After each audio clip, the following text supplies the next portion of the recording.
Hi, my name's John. At New North, we're an inbound marketing agency, and what that means is that we use businesses' websites to drive traffic, turn that traffic into leads, and then ultimately convert those leads into customers. Now, for a lot of people, the biggest step in the process feels like the one between lead and customer.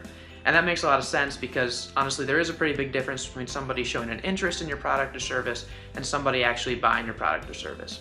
So today we just want to take a little bit of time to talk about the inbound sales process and specifically give you a few tips for how you can approach the first conversation. So as you head into the conversation, it's important to keep in mind that inbound leads are a little bit different than leads from traditional sources, mainly in two ways.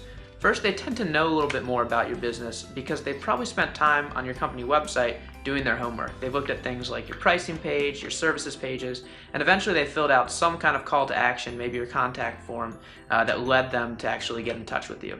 And then secondly, they probably haven't had any personal contact with you yet. And that's because they've done most of their research about you on your website. So based on those two differences, here are a few tips for how to approach that first call with an inbound lead.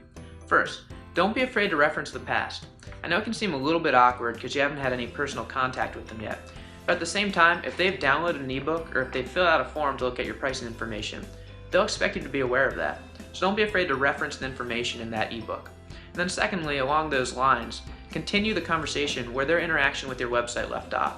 So if they were last looking at a case study, ask them if they have any questions about that case study. Or if they were last looking at your pricing page before they filled out a contact form, ask them if they have any questions about your pricing. And then finally, be sure to leave them with a next step. This is just good advice for any sales process. For an inbound lead, it could maybe be sending them back to your website to look at a case study or your pricing page or a service they have questions about. It could even be sending them a proposal if they're ready at that stage in the process.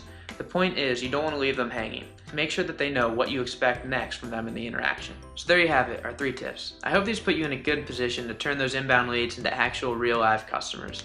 If you have any more questions or just want to learn more, be sure to click the link below or visit us online at newnorth.com. And good luck in your future conversations as you work on those inbound leads.